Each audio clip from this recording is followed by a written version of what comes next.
Think and grow rich. Chapter 2। इच्छा शक्ति। सफलता की ओर पहला कदम, दौलतमंद बनने की ओर पहला कदम, बाय इवॉल्व।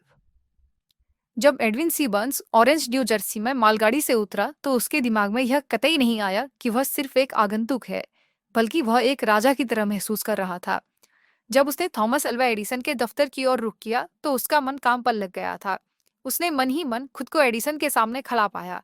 उसने यह पाया कि एडिसन उसे जिंदगी भर का जुनून एवं चाहत पूरा करने के लिए अपने साथ काम करने का मौका दे रहे हैं।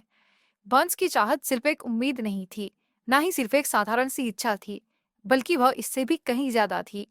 यह एक ज्वलंत चाहत थी, जिसके लिए वह कुछ भी कर गुजरने को तैयार था।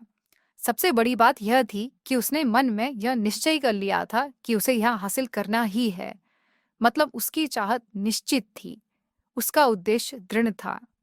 जब वह एडिसन से मिला तो यह चाहत बर्न्स के लिए नई नहीं थी, बल्कि यह उसके मन में लंबे समय से सबसे अधिक हावी इच्छा भी थी।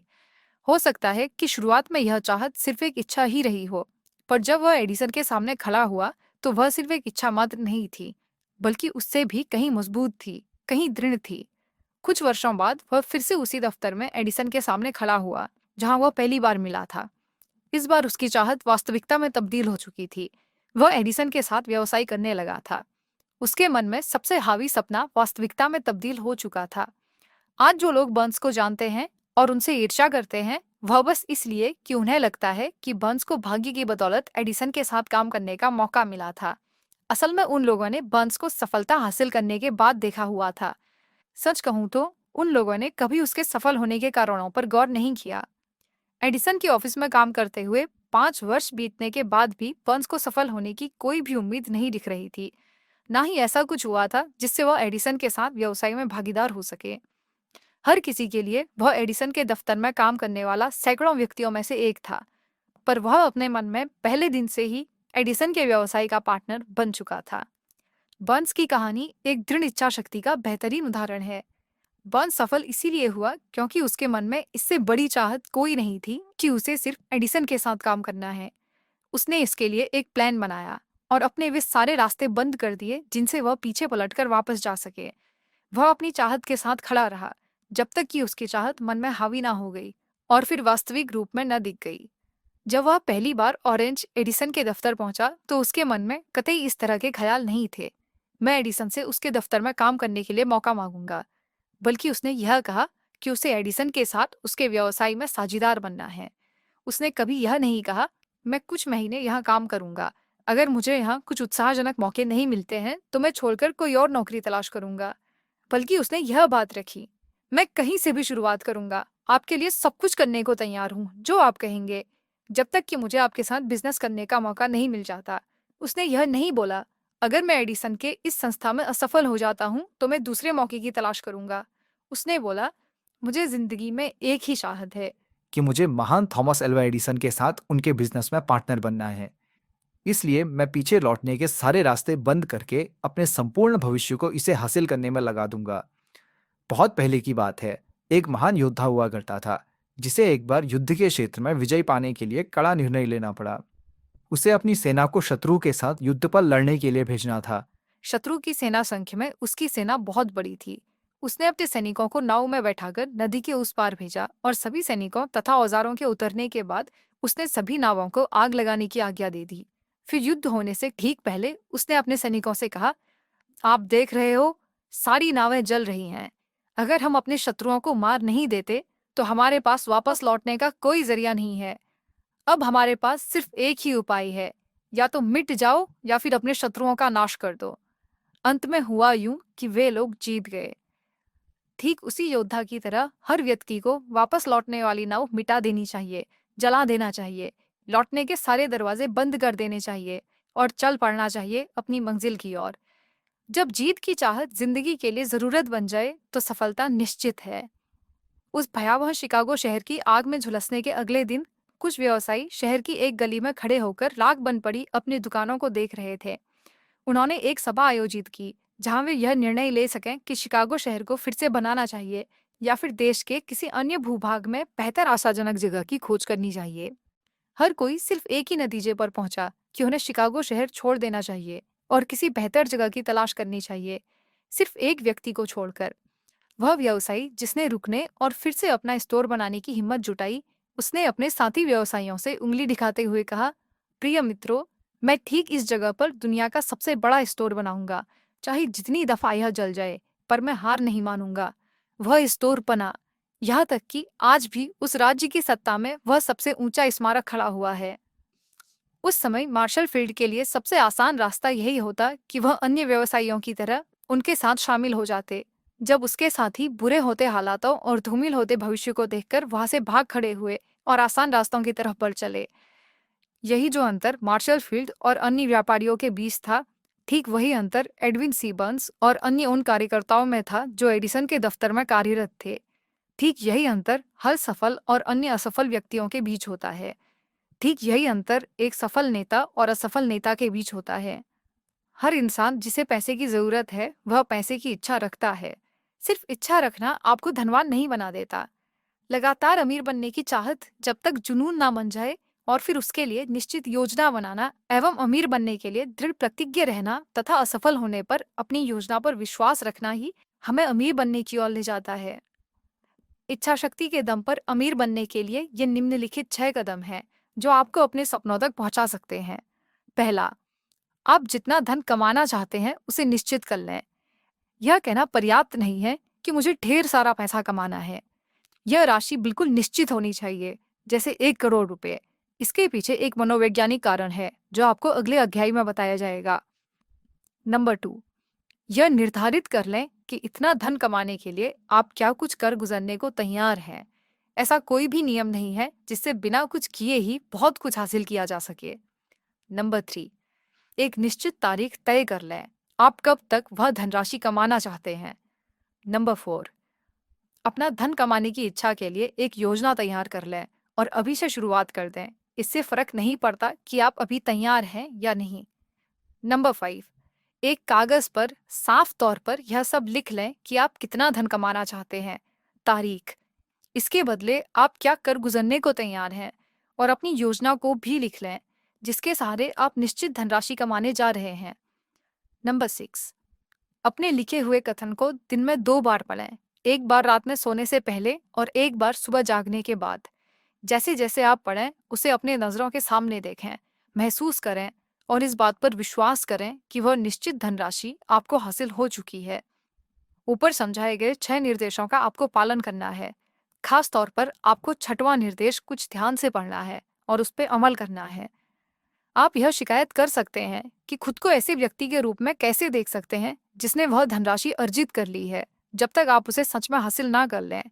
इसी वक्त मजबूत इच्छा शक्ति की जरूरत होती है, मजबूत चाहत की जरूरत होती है।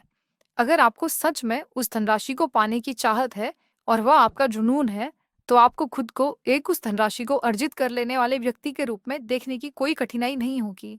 लक्ष्य है धनराशि, आपको बस स्वयं स्वीकार करना है कि आपने वह धन अर्जित कर लिया है। फिर देख लेना, प्रकृति आपको वह धनराशि अवश्य देगी। जो लोग धन के प्रति जागरूक रहते हैं वही अमीर बनते हैं। धन के प्रति जागरूक रहने से तात्पर्य यह है कि जो लोग लगातार धन के बारे में सोचते हैं और धन की चाहत रखते हैं, वही लोग खुद को अमीर बनने की स्थिति में तभी देख पाते हैं जब असल में वे नहीं होते हैं। जिन लोगों को इंसानी दिमाग के बारे में अधिक जानकारी नहीं है, वे लोग इन सिद्धांतों को अव्यावहारिक कह सकते हैं, पर ये 6 नियम हर किसी की जिंदगी में मदद कर सकते हैं। ये जानकारी उस व्यक्ति एंड्रयू कार्नेगी के द्वारा मिली थी जिसने एक स्टील मिल में एक सामान्य मजदूर की तरह जिंदगी की शुरुआत की थी। पर एक सामान्य सी शुरुआत के बावजूद उसने इन सिद्धांतों को अमल में लाकर 10 करोड़ डॉलर से अधिक दौलत कमा ली। ऊपर दिए गए 6 कदमों को थॉमस अल्वा एडिसन ने भी जांचा, परखा और फिर इसे सत्यापित किया कि ये 6 नियम सिर्फ धन कमाने में ही नहीं बल्कि किसी भी अन्य लक्ष्य को हासिल करने के लिए प्रयोग किए जा सकते हैं। इन 6 कदमों को प्रयोग में लाने के लिए कोई खास मेहनत की आवश्यकता नहीं होती, न ही किसी त्याग की जरूरत है, न ही इसे अमल में लाने के लिए कोई बहुत अधिक शिक्षा की जरूरत होती है। पर इन कदमों का सफल प्रयोग पर्याप्त कल्पना के माध्यम से ही संभव है। इस बात को जानने की जरूरत है कि धन भाग्य या फिर अच्छी तकदीर से नहीं प्राप्त होता, बल्कि उसकी कल्पना करनी पड़ती है। जिस किसी ने भी अपनी बेहतरीन तकदीर का निर्माण किया है, उन सभी ने एक निश्चित मात्रा में सपने देखे हैं, उम्मीद की है, ज्वलंत इच्छा रखी है और योजना बनाई है, इससे पहले कि वह निश्चित धनराशि अर्जित कर पाते। आपको यह भी पता होना चाहिए कि सभ्यता के प्रारंभ से ही जितने महान नेता हुए हैं, वे बहुत बड़े स्वप्नदर्शी थे। अगर आप महान अमीर लोगों की अपने मन में कल्पना नहीं कर सकते, तो आप कभी अपने बैंक में उतना धन नहीं देख सकते। सच्चे स्वप्नदर्शियों के लिए जितने अवसर आज हैं, उतने अवसर इससे पहले कभी नहीं थे। इस भागती दौड़ती दुनिया में जो लोग अमीर बनना चाहते हैं, उन्हें यह जानकर प्रेरणा मिलेगी कि आज दुनिया को नए विचार, काम करने के लिए नए तरीके, नए नेता, नए आविष्कार, शिक्षा की नई टेक्नोलॉजी, बेचने के नए तरीके, नई पुस्तकें, नया साहित्य, बीमारियों के नए इलाज और व्यापार तथा जिंदगी के लिए नए दृष्टिकोण की आवश्यकता है। इन सब नई मांग के बीच एक बात निश्चित है कि अगर आपको जीतना है, तो आपके पास निश्चित उद्देश्य, ज्ञान और मजबूत इच्छा शक्ति का होना जरूरी है। ये सब हासिल करने के लिए सच्चे स्वप्नदर्शी की जरूरत होती है, जो अपने सपनों को कार्यों में तब्दील कर सके।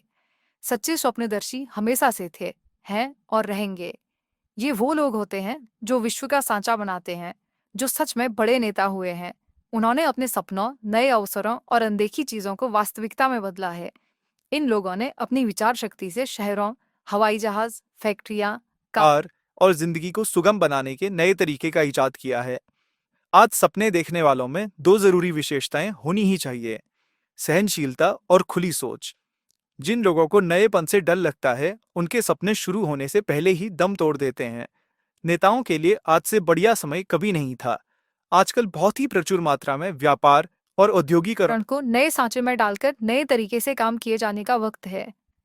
अगर आप दौलतमंद बनने की योजना बना रहे हैं, तो किसी को अपने सपनों का मजाक मत उड़ाने दीजिए। अगर आप जीतना चाहते हैं, तो आपको उन व्यक्तियों के जज्बे को जीना पड़ेगा, जिनके भूतकाल में देखे गए सपनों ने सभ्यता को नई ऊंचाइयां दी, वह आत्मा दी जिससे हम लोग इस समाज में मिलजुल कर रह सकें। आपको और हमें आगे बढ़ने का और दुनिया को अपनी प्रतिभा दिखाने का मौका मिला। उस कोलंबस को मत भूलिए, जिसने एक अज्ञात दुनिया की कल्पना की और उसे खोजने के लिए अपनी जिंदगी झोंक दी। अंत में वह सफल भी हुआ। कॉपरनिकस एक महान ज्योतिष, जिसने दुनिया की बाहुल्यता का सपना देखा और उसकी खोज कर दी। सच ही कहा गया है कि सफलता पाने के बाद सारी गलतियां माफ हो जाती हैं और असफल होने के बाद कोई बहाना भी काम नहीं करता। अगर जो आप चाह रहे हैं वह सही है और उस पे आपको विश्वास है, तो उसे हासिल करने के लिए आगे बढ़िए। आप अपने सपनों को झोंक दीजिए, और अगर कभी आप अस्थायी रूप से असफल भी हो जाएं, तो उन लोगों की बातों को अपने दिमाग पर हावी मत होने दीजिए, क्योंकि उन्हें नहीं पता ये अस्थायी सफलता कामयाबी का द्वार खोलती है। हेनरी फोर्ड एक अनपढ़ और गरीब व्यक्ति, जिसने बिना जानवरों के चलने वाली गाड़ी का सपना देखा, उसने उस वक्त का इंतजार नहीं किया जब उसके पास ऐसे साधन उपलब्ध होंगे जो उस गाड़ी को बनाने के लिए मददगार होंगे, पर उसके पास जो कुछ भी था वहीं से काम करना प्रारंभ कर दिया, और आज पूरी दुनिया उसके पहियों पर चल रही है। उसने दुनिया में इतनी गाड़ियां चला दी जितना किसी अन्य व्यक्ति ने कभी नहीं चलाई। यह सब इसीलिए संभव हुआ क्योंकि उसे अपने सपने पर विश्वास था। थॉमस अल्वा एडिसन ने विद्युत से चलने वाले बल्ब का आविष्कार करने का सपना देखा। इससे पहले कि उसका यह सपना सच हो पाता, वह 10,000 बार असफल हुआ। सच्चे स्वप्नदर्शी काम को बीच में नहीं छोड़ते। राइट बंधुओं ने हवा में उड़ने का सपना देखा, और आज पूरी दुनिया हवा में उड़कर एक जगह से दूसरी जगह जाती है। मार्कोनी ने हवा में संदेश भेजने का सपना देखा। उसके सपने का परिणाम यह हुआ कि आज हम सभी के पास रेडियो है, टीवी है और मोबाइल फोन है। साथ ही साथ मार्कोनी के सपने ने उसे उसका कैबिन और घर भी दिला दिया। इसने दुनिया के एक छोर में रहने वाले व्यक्ति को दूसरे छोर में रहने वाले व्यक्ति से जोड़ दिया।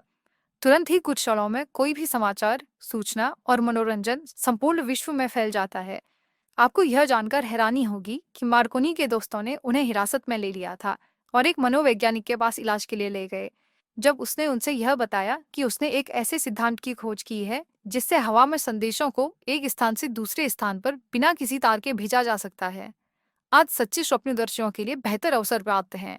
आज दुनिया को नए विचारों की आवश्यकता है, विश्व को नए आविष्कार की आवश्यकता है। आज दुनिया को आपके जैसे स्वप्नदर्शी की आवश्यकता है। रे क्रोच एक और बेहतरीन उदाहरण है, जिन्होंने अपने सपने साकार किए। क्रोच मिल्कशेक का मिश्रण बेचा करते थे। उसके मुख्य ग्राहक रेस्टोरेंट और मिठाई वाले हुआ करते थे। हर कोई अधिकतम उस मिल्कशेक मिश्रण की 1 या 2 यूनिट खरीदते थे। एक दिन उसे सन बर्नार्डिनो कैलिफोर्निया के एक छोटे से रेस्टोरेंट से 8 यूनिट मिश्रण का ऑर्डर मिला। उसने वहां पर जाने का निर्णय लिया ताकि यह पता चल सके कि वे इस 8 यूनिट मिश्रण का उपयोग कैसे करते हैं। उसने अब तक जितने भी रेस्टोरेंट देखे थे उनमें यह सबसे व्यस्त था। उसके मालिक मैकडोनाल्ड बंधु बहुत ही सीमित मेन्यू, हैमबर्गर, चीज बर्गर, फ्रेंच फ्राइज, शेक और कोल्ड ड्रिंक उस क्षेत्र में बहुत ही कम मूल्य पर बेचते थे। क्रोज को यह अवसर दिखा और उसने सोचा अगर इस रेस्टोरेंट की श्रृंखला खोल दी जाए तो बहुत उत्पादन होगा और बहुत ही कमाई की जा सकती है। शायद पैसों का अंबार लग जाए।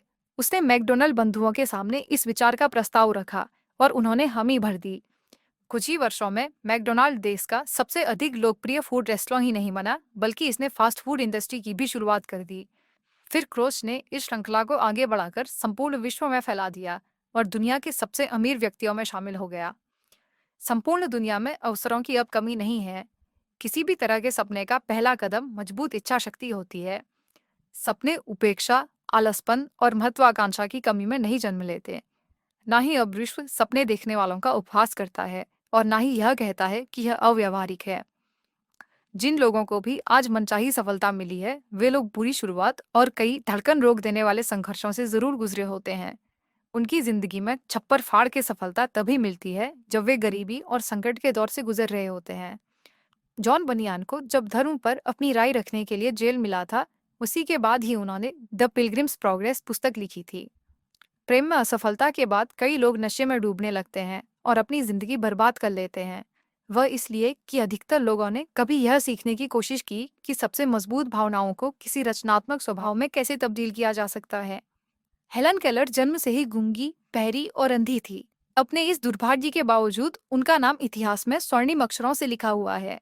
उनकी संपूर्ण जिंदगी इस बात का प्रतीक है कि किसी भी व्यक्ति की हार तब तक नहीं होती जब तक वह उसे स्वीकार नहीं कर लेता। रॉबर्ट बर्न्स एक अनपढ़ व्यक्ति थे। उनका बचपन गरीबी में बीता और बड़े होते उन्हें शराब की लत भी लग गई, पर प्रकृति ने उनके लिए कुछ बेहतर लिखा था। उन्होंने अपने सुंदर विचारों से कविताओं में समा बांधा था। उनका कविताएं लिखने का उद्देश्य दुनिया में बुराइयां हटाकर अच्छाइयां फैलाना था। फिल्मों में अत्यधिक सफलता भी उन्हें नए लक्ष्य बनाने से नहीं रोक सकी। उन्होंने अपने लिए नए लक्ष्य तय किए और व्यापार करने की ओर बढ़ निकले। उन्होंने अपना पैसा अंचल संपत्ति में लगाया, एक रेस्टोरेंट की श्रृंखला की शुरुआत की जिसने इन्हें अरबपतियों की सूची में ला खड़ा कर दिया। उन्होंने जो भी लक्ष्य तय किया वह सोना बन गया। वह सफल होते चले गए। फिर उन्होंने समाज की मदद करनी चाहिए, जिस कारण वह देश के कई दूरदराज इलाकों में गए, छोटे शहरों में गए और वहां पर उन्होंने बच्चों और नौजवानों को हिंसा और अपराध को त्याग कर नशीले पदार्थों और गुंडागर्दी को ना कहकर शिक्षित बनाने की आवाज उठाई। उन्होंने कई संगठनों में सक्रिय नेता की भूमिका निभाई जिससे लोग शारीरिक फिटनेस पर ध्यान दे सकें। बुकर टी वॉशिंगटन का जन्म गुलामी में हुआ। वे जाति और रंग से अछूते थे। वह सहिष्णु, सभी तरह के विषयों में खुले विचार वाले और एक सपने दिखाने वाले व्यक्ति थे। उन्होंने सभी तरह की जातियों में अपनी अच्छी छवि बना ली थी। बीथोवेन बहरे थे, मिल्टन अंधे, परंतु जब तक यह दुनिया रहेगी उनके नाम भी स्वर्णिम अक्षरों में ऐसे ही लिए जाते रहेंगे क्योंकि उन्होंने सपने देखे और उन्हें साकार किया। आर्नोल्ड श्वार्ज़नेगर एक अन्य व्यक्ति हैं जिन्होंने अपने सपनों को साकार किया। उन्हें दुनिया ने पहली बार तब जाना जब बेहतरीन भारोत्तोलक को मिस्टर यूनिवर्स का खिताब दिया गया। पर श्वार्ज़नेगर सिर्फ एक मस्कुलर व्यक्ति नहीं थे। उनकी जिंदगी में सपने और लक्ष्य थे। सपने साकार करके वे एक धनी व्यापारी, सबसे अधिक मेहनताना लेने वाले फिल्म अभिनेता और अब कैलिफोर्निया के राज्यपाल बन गए। उनका जन्म ऑस्टिन में हुआ और बचपन भी वहीं गुजरा। बचपन से ही उन्होंने हैवी लिफ्टिंग की ट्रेनिंग प्रारंभ कर दी थी। 18 वर्ष की आयु में उन्होंने बॉडी बिल्डिंग की पहली प्रतियोगिता जीती। इसके बाद 5 बार लगातार मिस्टर यूनिवर्स बनने का खिताब भी उन्हीं के नाम है। फिर वे यूनाइटेड स्टेट्स विस्थापित हो गए और वहां पर भी ऐसी ही प्रतियोगिता जीतते रहे। हालांकि उन्होंने बॉडी बिल्डिंग के क्षेत्र में वह सब कुछ हासिल कर लिया था जो किसी अन्य व्यक्ति को प्राप्त करना मुश्किल होगा। उन्हें अब इस क्षेत्र में कोई चुनौती नहीं दिखी, इसलिए उन्होंने अपनी प्रतिभा को अन्य क्षेत्रों में भी आजमाने के बारे में विचार किया।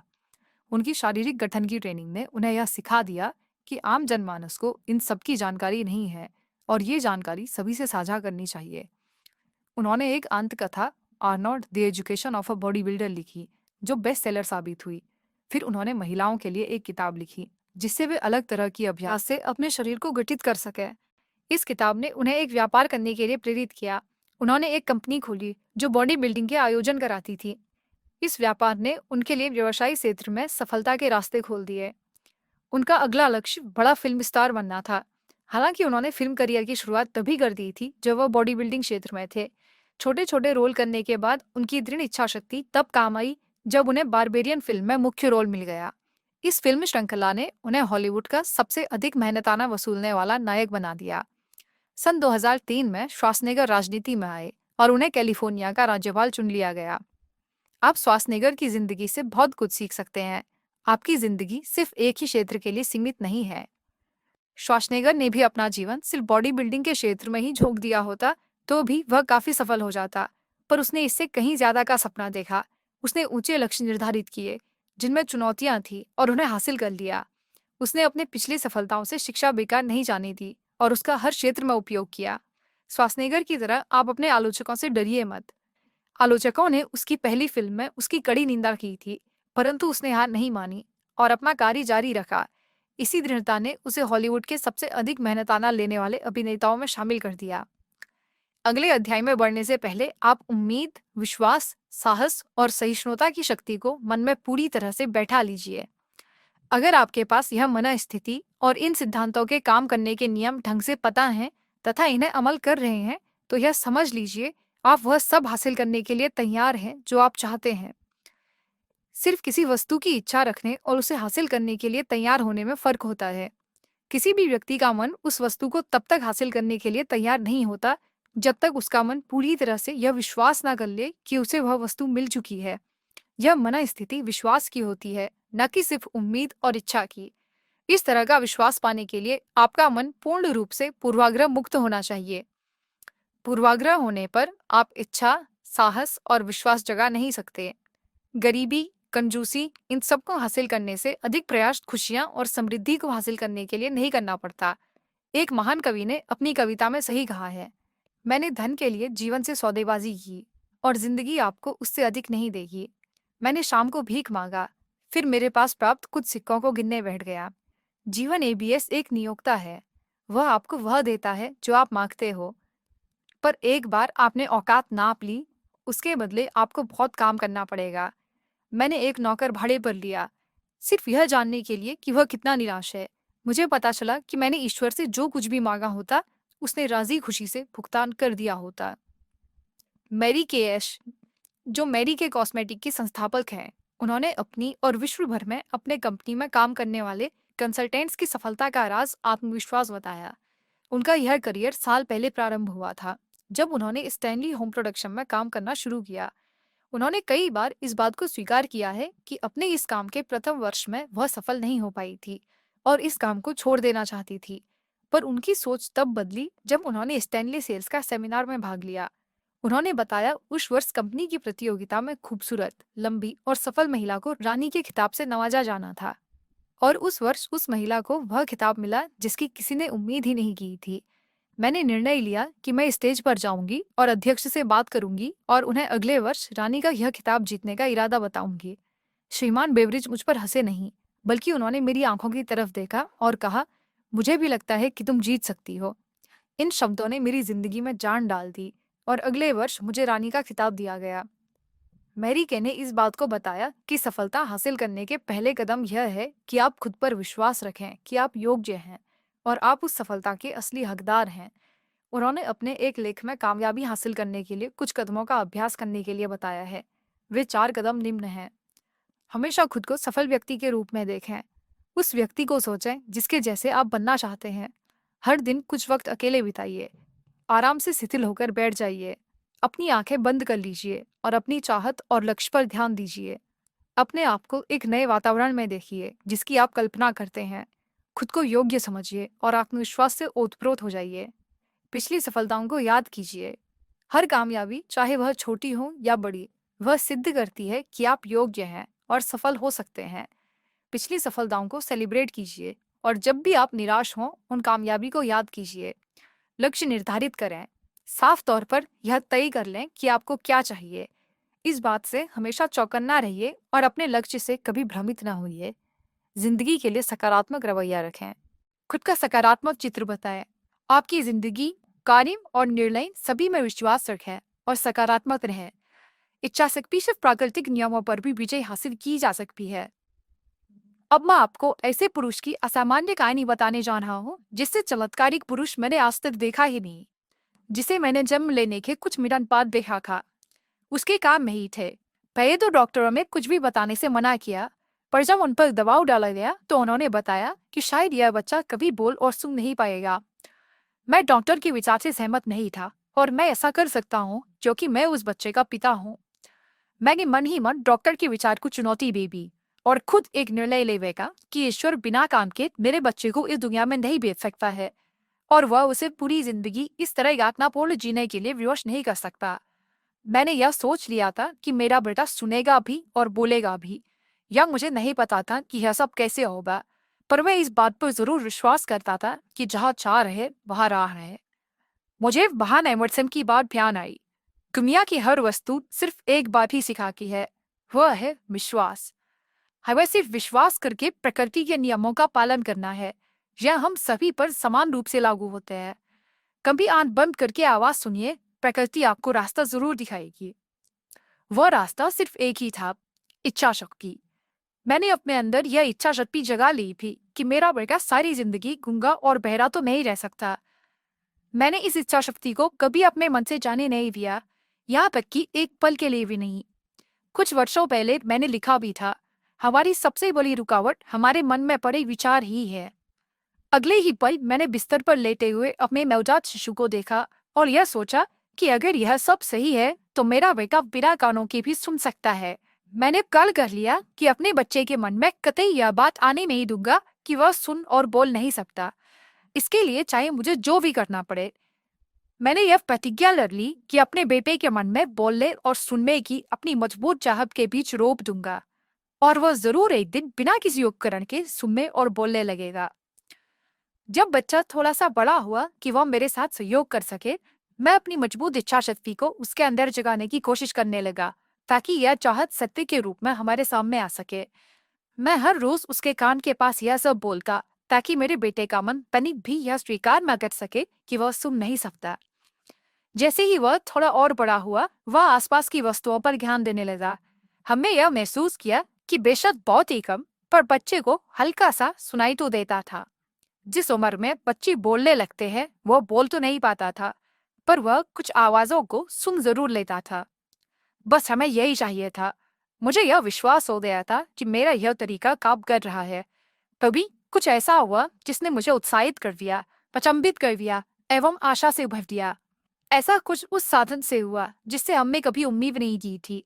हम एक टेप रिकॉर्डर लाए हुए थे। जब उस बच्चे ने एक गाना सुना तो वह उत्साहित हो गया था और गाने को सुनकर कुछ प्रतिक्रिया देने लगा। वह कुछ तरह के गानों में उत्साह दिखाने लगा था।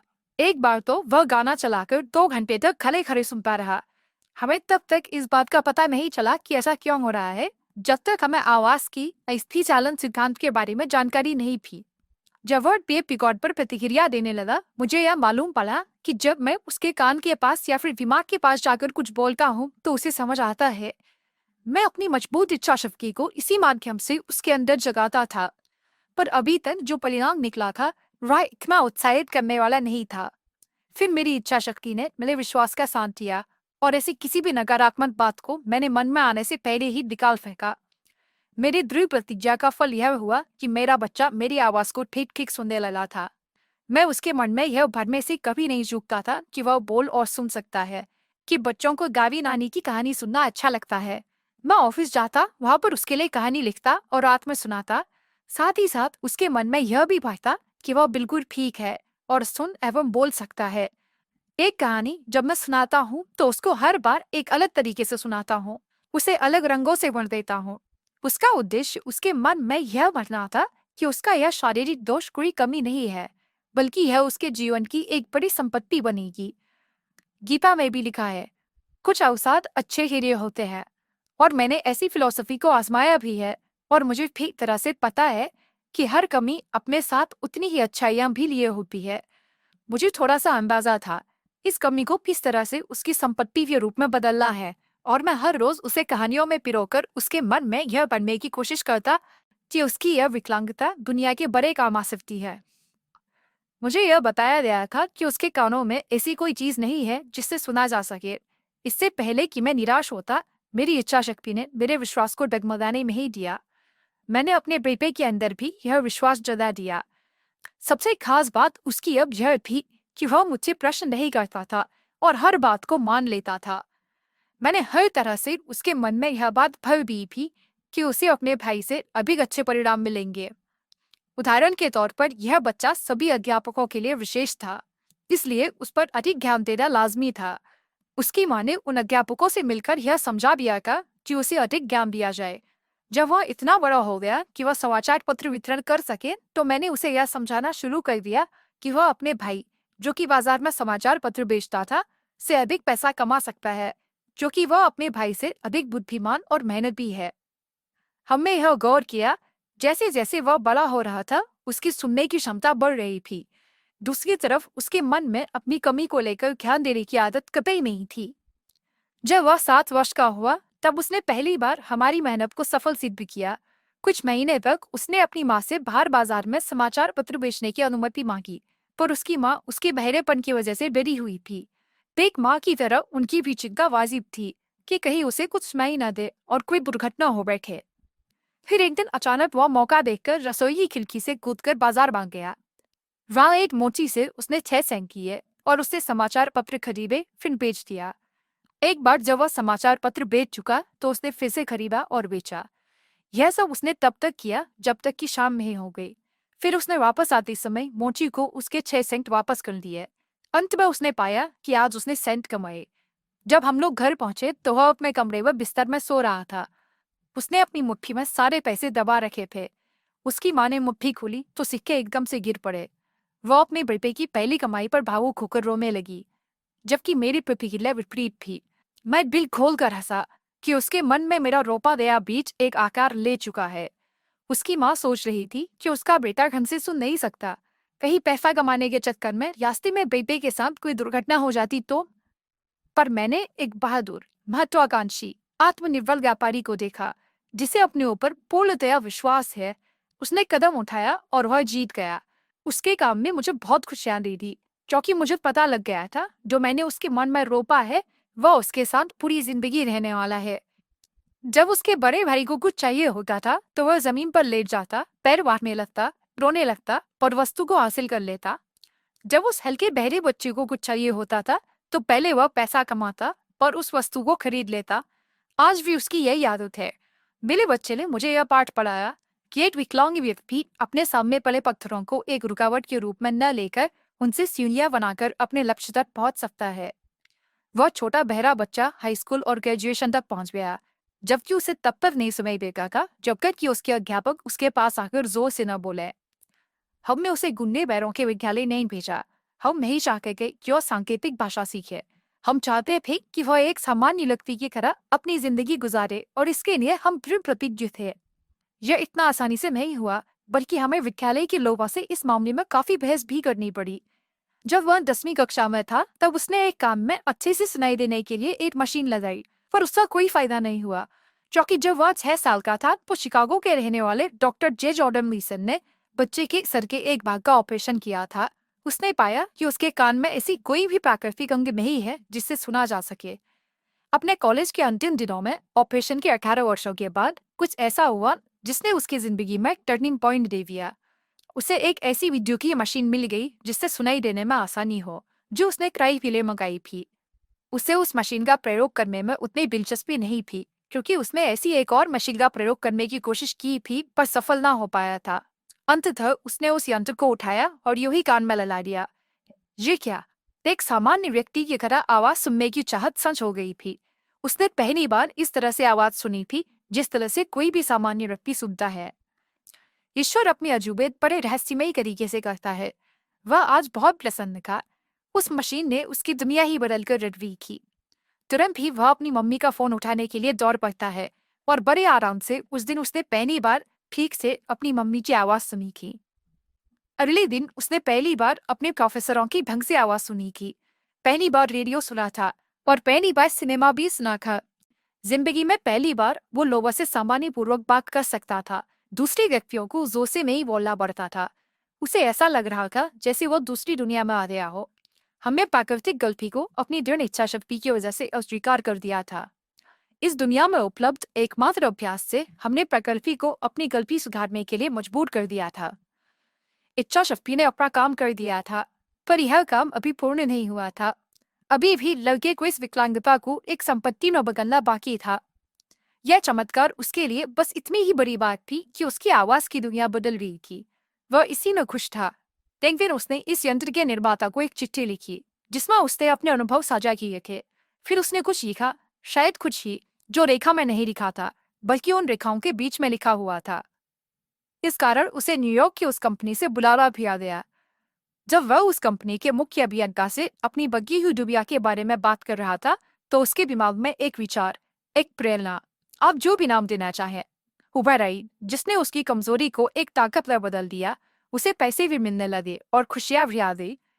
इस विचार का पूरा गरजोर यह था, उसने उन लाखों बहरे लोगों की मदद करने की कोशिश करने की ठानी जो पूरी जिंदगी बहरे बनकर ही काट देते हैं और इन यंत्रों के उपयोग के बारे में जानते नहीं हैं।